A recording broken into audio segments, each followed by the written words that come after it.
Hello, and welcome to Voices of the 21st Century Author Spotlight, a show dedicated to sharing the messages of women from around the world who show up and share their truth. My name is Gail Watson. I'm founder and CEO of Women Speakers Association, and today we're going to go into a conversation really about how women succeed in an industry dominated by men. I have the proud honor of introducing to you best-selling author Brigittet Stills. She is co-author of Voices of the 21st Century, Women Transforming the World, and she has definitely done that and is still doing that. This book has reached bestseller in 4 countries, went #1 in 10 different categories. So please join me in welcoming Brigitte. Hello, Gail. How are you today? Doing excellent. I am really excited to have this conversation with you today because it is one that all women can relate to. And it's in gratitude that we look to women like you who actually were the trailblazer and helping create easier paths for us. Because I know that you broke into a male-dominated industry and paved the way for women joining into that industry by overcoming many different obstacles along the way. So please share with us what inspired you to share this story. Look, I thought about this as I spoke to you once before. I found this a little bit hard, this journey, talking about it. It was something that happened in 1974, and I found it a little bit hard to talk about because some parts of it weren't very, very good for me, and other parts were. But at the end of the day, I felt that why not? Why not let people out there know what it was like in 1974, what it was like for women that wanted to get into an industry that was totally dominated by men at that stage. I mean, mind you, things have changed considerably now, but at that stage, I was the only one. And the company that I was actually wanting to work for had 12 offices, and they were one of the largest in Australia. And I remember going for the interview and they said, why do you want to do this? And I kept thinking to myself, yeah, why do I? But why not? And so that's sort of how it all started. And that's sort of how my journey started. But look, it started off a little bit sooner than that because I was at university and my father at that stage had said to me, look, this is going nowhere, European background, that sort of attitude. He was saying, this is going nowhere. You've got another 2 years to go. I'm not paying for this anymore. And it was quite expensive in those days for women to go through university. And I thought to myself, oh gosh, I'm going to have to go out there and I'm going to have to get myself a part-time job. And that's what I did. I applied for a job as a rental clerk. And really what that meant is I was driving people around showing them vacant rental properties on the basis that they would take one. And I really enjoyed it. I got to meet all these people, piled them into my car, took them to all these addresses. And I ended up leasing 28 properties in the 1 month. And this was just a Saturday and Sunday job. And this company was quite, overwhelmed by the fact that I could do this. And it was all because I loved it and I loved the communication aspect of it. And I liked people to let me know what it was that they wanted and what were they looking for. And subsequently, I could match them up with what we had. So, that path was easy. So that's sort of how that path started. And then down the track, they decided that they were going to strata title their blocks of units, their apartments, and they were going to sell them off. And I was approached by one of the directors, would I be interested in participating in the sales and helping sell these apartments? And of course, I jumped at that opportunity, gave up my uni, studies and thought I'll postpone this. This is a good way of getting myself out there, making money. I thought to myself, this is a learning journey for me. And I'm meeting people, which was what it was all about for me, learning to converse with people and find out how people tick, basically. And that was always something that I was interested in. So I did that for 6 months and I sold properties, but I didn't get a lot out of it. It was sort of like a token of appreciation, more or less, not a not a major reward. So that's how I got into wanting to be bigger and better and wanting to, get into full-time real estate, wanting to see residential grow. And I wanted to see what I could do if I could really go and sell houses versus apartments. I didn't have any problems with apartments. So I thought, well, why not try something else? And that's how my journey started. Interesting. I want to go back to when you were first knocking on the doors looking for work, and you were greeted with, why do you want to do this? And even your father really putting an obstacle in your way as well, like not seeing the true investment in you. So what was it inside of you that pushed through? I mean, you've had great success, which is awesome, but what made you push through? Um, Look, it was something, I don't know what exactly it was at that time. I just saw myself having an opportunity that could possibly be very good for me in my future. I was always I had strong determination, and I was always one that wanted to knock over obstacles, and I wanted to be I wanted to be a trailblazer. I wanted to be there. I wanted to be the first at everything, and I wanted to succeed. So I worked harder than anybody else. And I remember when I first started ringing around to see if I could get a job, people were saying, no, we're not hiring women. We're not hiring females. And I remember after about the second or third call, I think to myself, this isn't going to work. This isn't really for women. This isn't not for you. And I thought, well, what is left for me? If I can't get this job, what am I going to do? I don't have any other qualifications. I've only part of a way through a psychology course. What am I going to do? So I thought, no, I can't give up. I'll keep trying. But it was, people were asking me, why do you want to do this?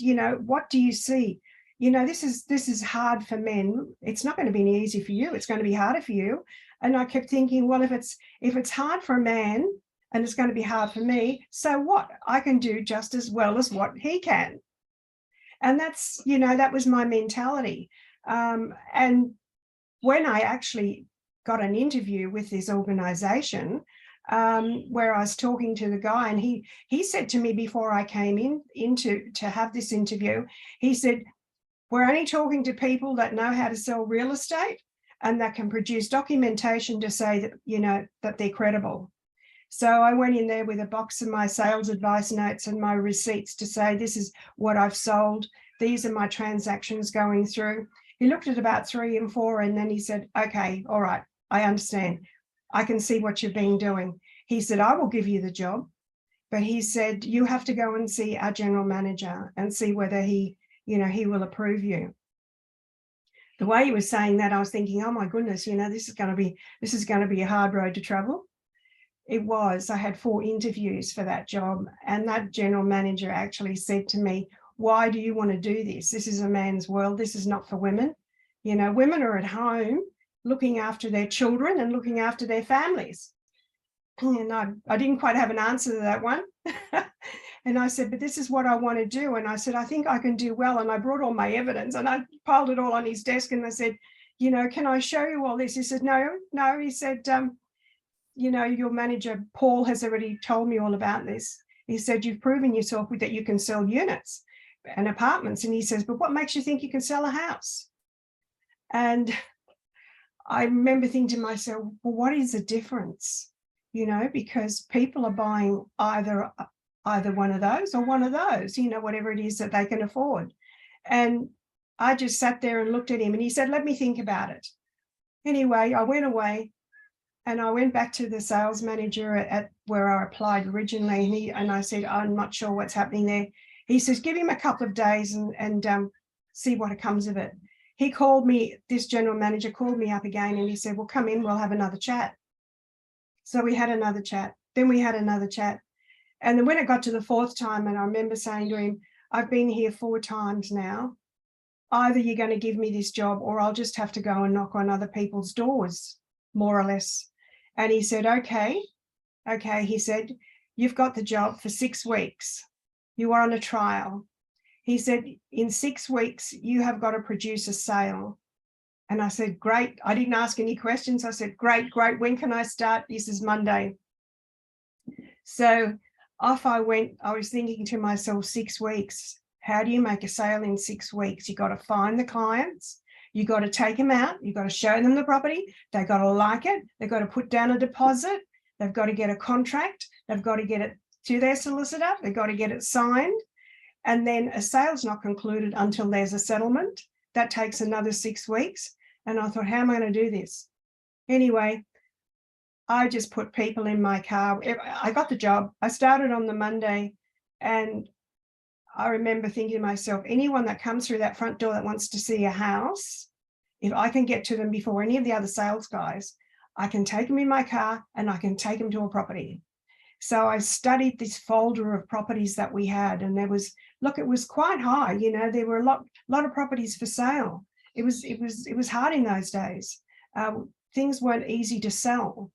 And so I showed anybody and everybody through properties.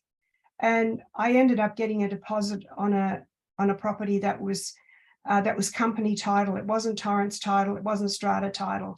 It was company title. And company title means it takes like 12 weeks for a solicitor to go through all the documentation to find out whether it's credible and then to convert the title.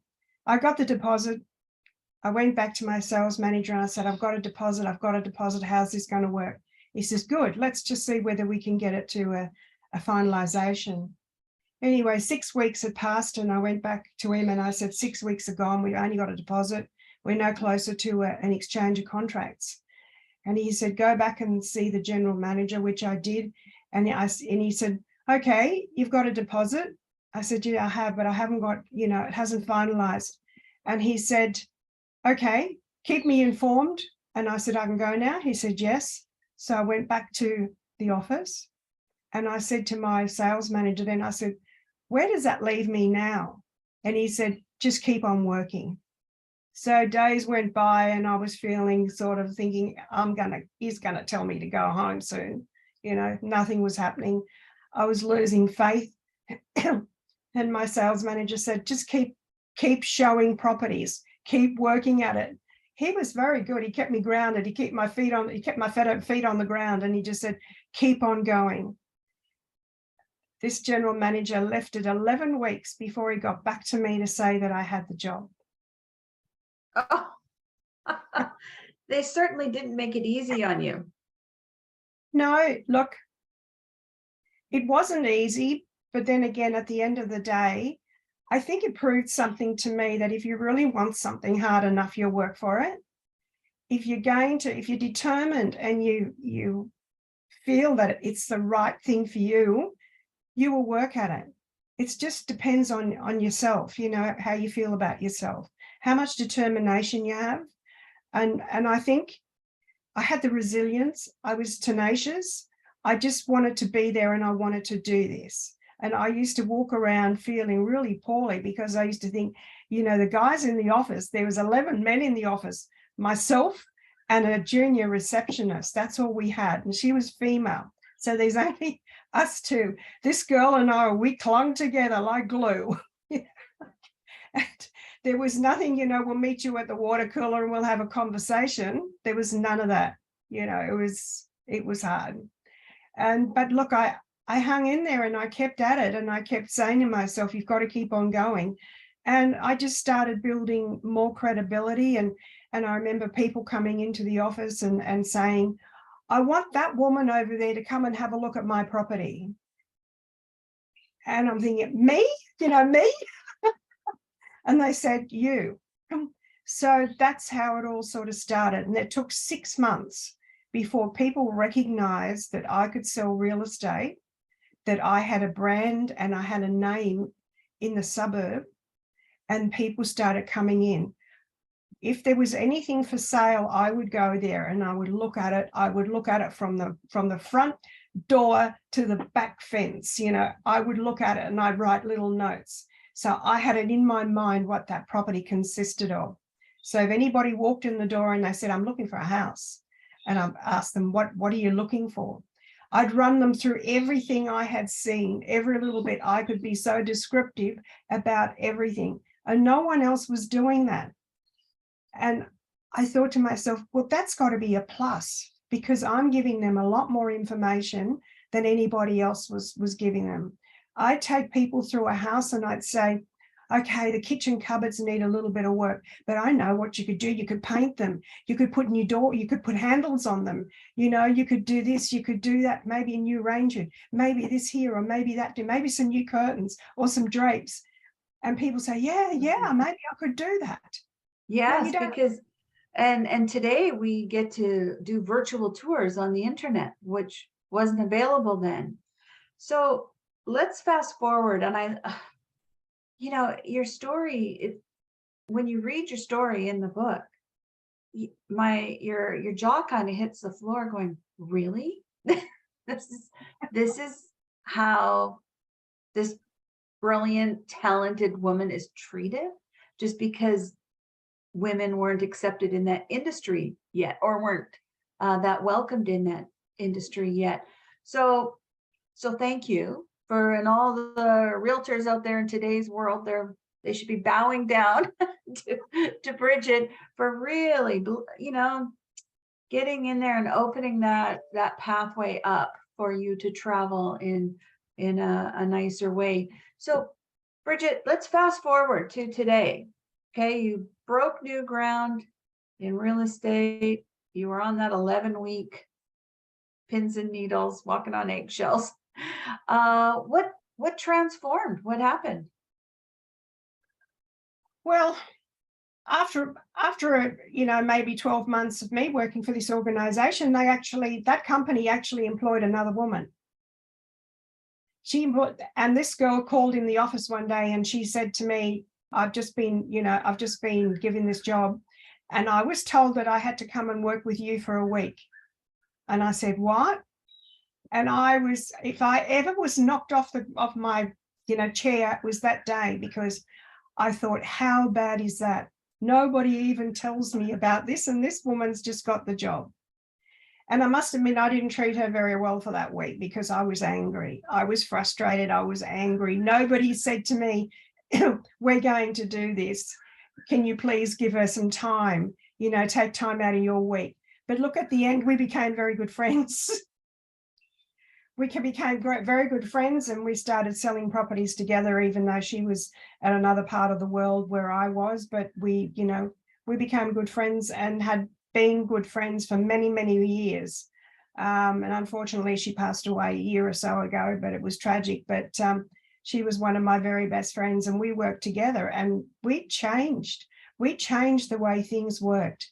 We went out there and we spoke to lots of real estate agents that we met at properties or wherever, and we said to them, we are real estate women, this is what we do. Why aren't you giving somebody else a chance? Do you know, Gail, it was something like about 10 years after that, and women started getting into real estate. And now, there's a lot of organizations are looking for women to sell properties now.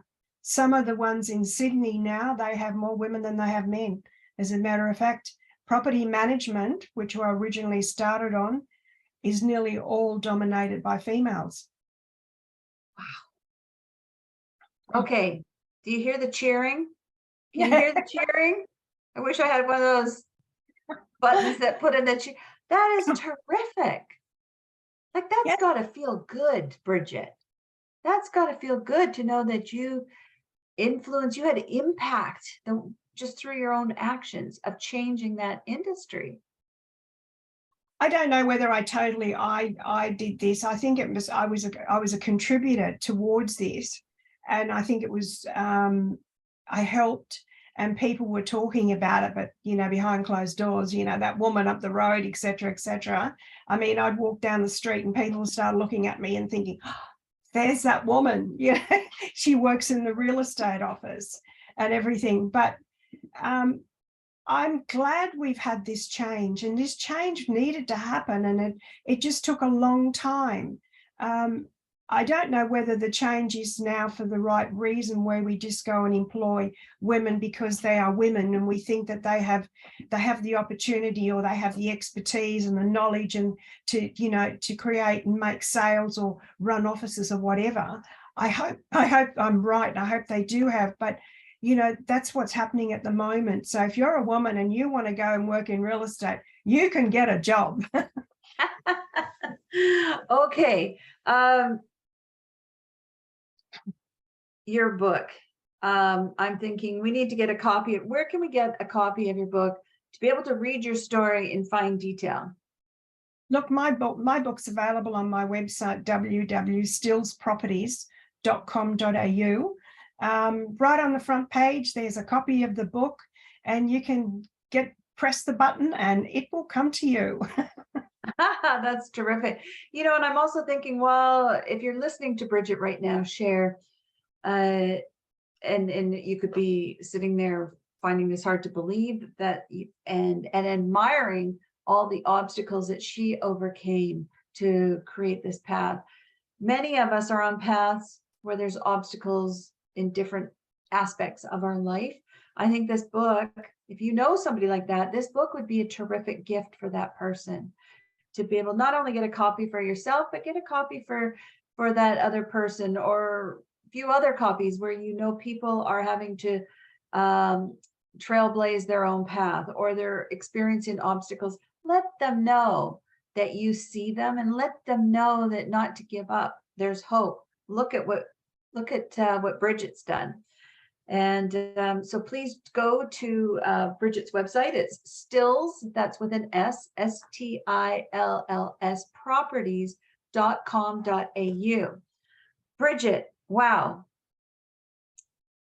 Yes, I can see why people were looking at you walking down the street. They weren't saying, "Oh, look at that woman in real estate." You were the celebrity of, of the admiration. You are, when I think of the theme for 2023 with International Women's Day, it's embrace equity, and it's a celebration of women's voices and the accomplishments that they have done and they're doing. And you truly are a great symbol of that, because it's because of what you've done that you have made this world, by sharing your story, more equitable for all women, to really open those doors. So I want to thank you for that. Look, it's a great pleasure, and I'm glad that I have actually, that I've actually produced this chapter in the book, as hard as it was. And I hope people do read it and understand that this is how it was, but that's not how it is now. But it was hard in those days, but it's a lot easier now. And it takes tenacity, doesn't it? It takes orders to get you going. And at the end of the day, if you want to achieve something, you can achieve anything in this world if you have the right mindset. That's what it takes. It takes mindset to keep you going and to get you on that path to success. Should we use that as your final words of wisdom, or do you have more? I think that's my final words of wisdom. Okay. Yeah, I love that. That's well done. When I speak to people now, when I'm doing a little bit of mentoring and coaching, and I'm always trying to talk to people about their mindset and changing the way they think and keeping on a path.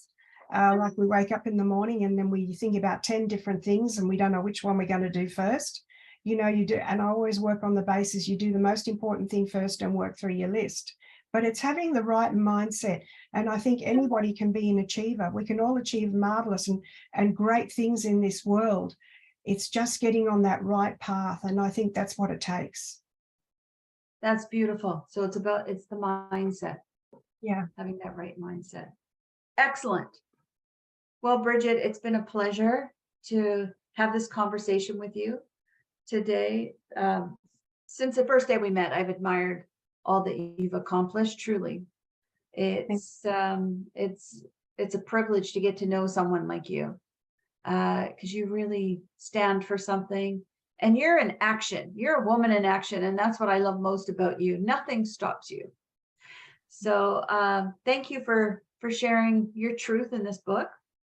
Thank you for opening up and sharing it with the world, because it's through your actions and your words that this change continues and empowers more women. So thank you.